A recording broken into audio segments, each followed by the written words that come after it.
12। उम्मीद करती हूँ कि आप सभी मनोरत की बेहतरीन हालत में होंगी। रब्बि इश्रह ली सदरी व यस्सिर ली अमरी वहलुल उक़दतम मिन लिसानी यफ़क़हू क़ौली आमीन या रब्बुल आलमीन।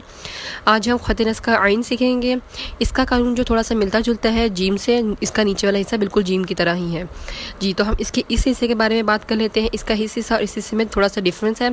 देखिए, ये जो हिस्सा होगा ये एक हिस्सा जो यहाँ से बड़ा हुआ होगा, ठीक है। यहाँ पे आधा कट जो है ना, ये हिस्सा बड़ा हुआ होगा, ठीक है। यहाँ देखिए, यहाँ पे एक डिफरेंस आ रहा है ना, तो इसी तरह आपने भी डालना है, ठीक है। और इन दोनों के दरमियान फासला कितना होगा? एक कत का फासला होगा, ठीक है। आप ड्रॉ करके देखिएगा इसके दरमियान के गोया का एक कत आ रहा है कि नहीं आ रहा, ठीक है। और ये हिस्सा पीछे होगा, ठीक है। इस हिस्से की चौड़ाई जो है ना वो 3 कत होगी, ठीक है। इस बात को याद रखिएगा, 3 कत आपने चौड़ाई रखनी है और ये वाला हिस्सा और ये वाला हिस्सा बराबर होंगे, ठीक है।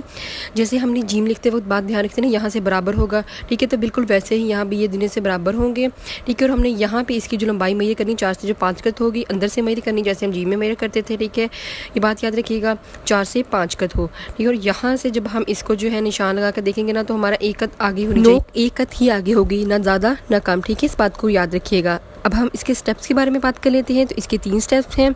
सबसे पहले वाले स्टेप के बारे में बात की जाए तो ये देखें, इस तरह हमने पहला स्टेप इसका डालना है, ठीक है। इसका स्टेप नंबर 2 देखें तो इस तरह इसके ऊपर जो हिस्सा आएगा ना, वो इसका स्टेप नंबर 2 है, ये बारीक होगा। और ये वाला जो हिस्सा है ना, इसको हमने थोड़ा सा पीछे लेकर जाना है मार्कर को, फिर हमने यहाँ से डालना शुरू करना है, ठीक है। और लास्ट पे हम इसकी नोक भी निकालेंगे जैसे हमने जीम में निकाली थी, ठीक है। बिल्कुल जीम की तरह हमने इसे वापस लेकर आना है, फिर हमने इसकी यहाँ से जो है नीचे वाला नोक है वो निकालनी है। अब हम कॉमन मिस्टेक के बारे में बात की जाए तो आपने इस तरह बिल्कुल नहीं डालना कि दोनों हिस्सों को मोटा कर देना है। इसका जो एक हिस्सा है वो मोटा है और एक हिस्सा बारीक है, और नोक भी निकलेगी और एक का नोक आगे भी होगी, ठीक है।